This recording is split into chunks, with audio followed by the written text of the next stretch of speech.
Do you know the story of one of the youngest killers in modern British history? A girl who was still only 10 years old when a 4-year-old boy was found dead one day before her 11th birthday? If you had walked through Scotswood in Newcastle in the spring of 1968, nothing about it would have suggested that this case was already taking shape in full view of the adults around it. It was a rough working-class district, the kind of place where people had learned to live with noise, neglect, and exhaustion, because there was no real alternative. Parts of the neighborhood were being torn down and rebuilt, old structures stood half-abandoned for months at a time, and children drifted in and out of bomb sites, empty buildings, and wasteland lots, as if those places were simply part of the landscape. That was the setting in which Mary Bell was growing up, and by the time she was 10 years old, the people around her were already seeing pieces of the story that would later horrify the whole country. They just did not yet understand what they were looking at. Mary Bell was born on the 26th of May, 1957. She was the second child in a home so unstable that even the word dysfunctional sounds too soft for it. Her mother, Betty, was still a teenager when Mary was born, worked as a prostitute, disappeared for long stretches, and treated her daughter with open hostility from the beginning. Relatives later described a household shaped by neglect, humiliation, and violence, and Mary herself grew up in an atmosphere where the line between punishment, abandonment, and exploitation was never secure. There were stories about injuries that seemed too frequent to be accidental, stories about being handed over to other people as if she were an object, and stories suggesting that the child was exposed to forms of abuse that would have damaged almost anyone. None of that excuses what came later, but it helps explain why the child at the center of this case did not resemble what most adults wanted a child to be. By the time she reached school age, Mary had already become known as unpredictable, cold, and aggressive. Her mood swung sharply. She fought other children, she frightened them.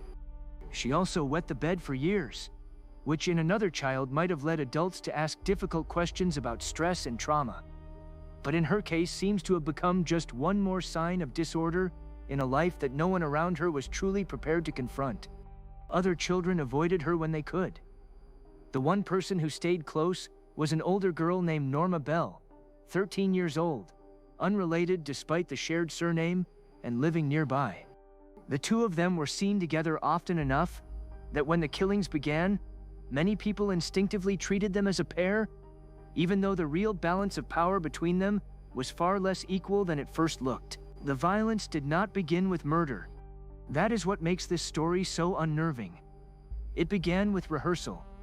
Children and parents later described incidents in which Mary tried to choke other children as if she were conducting an experiment and waiting to see what the body would do next. In one account, she placed her hands around a girl's throat and tightened them until the girl's face changed color. In another, she moved on to someone else with the same clinical curiosity. At least one local family claimed that Mary had to be physically stopped while trying to strangle their child. There was even an earlier incident in which a young boy was pushed from height near a derelict structure and badly injured. Adults knew enough to be alarmed, but the alarm never turned into meaningful action. Her age seemed to protect her from the full implications of her behavior. The authorities saw trouble, not danger. They saw disturbance, not intent. That failure mattered, because on the 25th of May, 1968, one day before Mary's 11th birthday, 4-year-old Martin Brown was found dead in an abandoned building on St. Margaret's Road. The setting could not have been more ordinary for that neighborhood and that year. There were empty properties all around the redevelopment zones, and children wandered through them constantly. Martin's body was discovered after other children went inside and found him lying on the floor. Adults came running. A local man tried to revive him. In the middle of the chaos, Mary and Norma appeared at the scene, looked in, and had to be told to leave. The image stayed with people later because it already felt wrong. Two schoolgirls drifting in and out of a death scene, with a calmness that did not match the moment. At first, the case did not immediately produce the kind of certainty people now expect from a murder investigation. There were no dramatic adult suspects bursting onto the scene, and the possibility that a child had done it seemed too grotesque for many people to accept. Even the medical conclusions in the early stage did not instantly resolve everything. Martin was dead. That much was clear.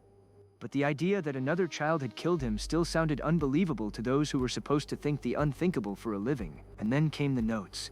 Very shortly after Martin Brown's death, Mary and Norma broke into a nursery and caused a deliberate mess inside, turning over furniture, tearing books, and leaving handwritten messages behind.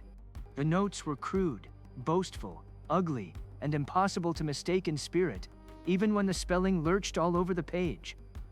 One of them openly referenced Martin Brown. Another warned that there were murders happening. The language was juvenile, vulgar, and deeply revealing.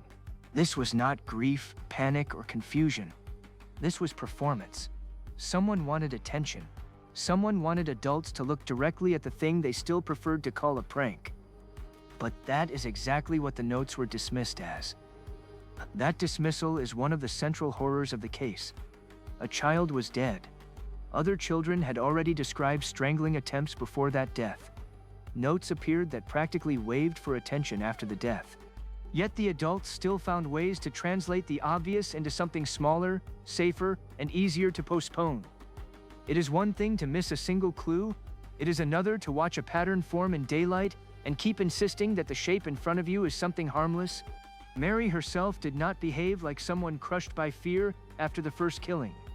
If anything, she seemed energized by the attention gathering around the case. In one of the most chilling details that survived from that period, she turned up around Martin Brown's family and behaved with a curiosity that sounded less like sadness than possession. The boundary between death and spectacle had already collapsed in her mind. She did not seem content for the killing to remain private or hidden.